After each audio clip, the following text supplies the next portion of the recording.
महाराष्ट्र में सियासी ड्रामा लगभग खत्म हो चुका है। एकनाथ शिंदे महाराष्ट्र के नए मुख्यमंत्री हैं, तो वहीं देवेंद्र फडणवीस ने उप मुख्यमंत्री के रूप में शपथ ली है। शिवसेना के मुखपत्र सामना ने एक बार फिर महाराष्ट्र में हुए सत्ता परिवर्तन पर हमला बोला है। सामना के संपादकीय में लिखा गया है कि महाराष्ट्र में अस्थिरता निर्माण करने के लिए जो राजनीतिक नौटंकी कराई जा रही है, उस नौटंकी के अभी और कितने भाग बाकी हैं। ऐसा लगता है कि इस बारे में आज कोई भी दृढ़तापूर्वक कह सकता है। शिवसेना को सत्ता से हटाने के लिए सरकारी संस्थाओं के इस्तेमाल करने पर हमला बोलते हुए सामना के संपादकीय में लिखा गया है कि इस पूरे राजनीतिक ड्रामे के सूत्र पर्दे के पीछे से चलाने वाले तथाकथित महाशक्ति का पर्दाफाश इसी बीच हो गया है।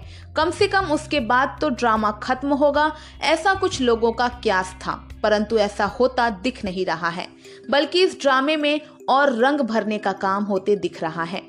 शिवसेना में बगावत कराकर महाराष्ट्र की सत्ता काबीज करना, यही इस ड्रामे का मुख्य उद्देश्य था। उसके अनुसार इसके पात्रों ने अपनी अपनी भूमिका निभाई। सूरत, गुवाहाटी सर्वोच्च न्यायालय, गोवा राजभवन और सबसे अंत में मंत्रालय आदि जगहों पर इसके अलग अलग प्रयोग पेश किए गए। ऐसा अंदाजा लगाया जा रहा था कि एकनाथ शिंदे उप मुख्यमंत्री बनेंगे और देवेंद्र फडणवीस मुख्यमंत्री, लेकिन हुआ इसका बिल्कुल उल्टा।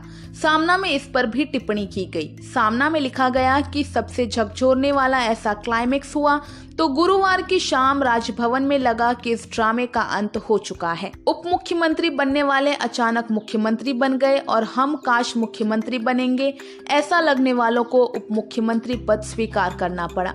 पक्षादेश के रूप में उसे उन्होंने स्वीकार भी किया।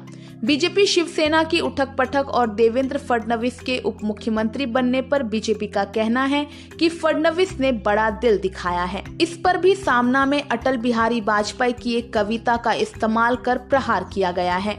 इस पर विस्तार से बात करते हुए सामना में लिखा गया है कि करार के अनुरूप दिए गए वचन का पालन करने का बड़ा मन अगर भाजपा ने 2.5 साल पहले ही दिखाया होता तो बचाव के नाम पर बड़े मन की ढाल सामने लाने की नौबत इस पार्टी पर नहीं आई होती। अंत में लिखा गया कि जो होना था सो हो गया, लेकिन महाराष्ट्र के नए मुख्यमंत्री और पार्टी का आदेश शिरोधार्य मानने वाले उप मुख्यमंत्री के हाथ से महाराष्ट्र हित के ही कार्य हो, यही अपेक्षा है।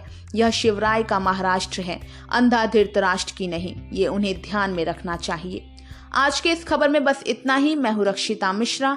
इस खबर पर आपकी क्या प्रतिक्रिया है, हमें कमेंट करके बताइए और देश और दुनिया की जरूरी खबरें देखने और सुनने के लिए वेकअप इंडिया को सब्सक्राइब कीजिए और बेल आइकन को दबाइए। वीडियो देखने के लिए शुक्रिया। जल्द मिलते हैं नए खबर के साथ।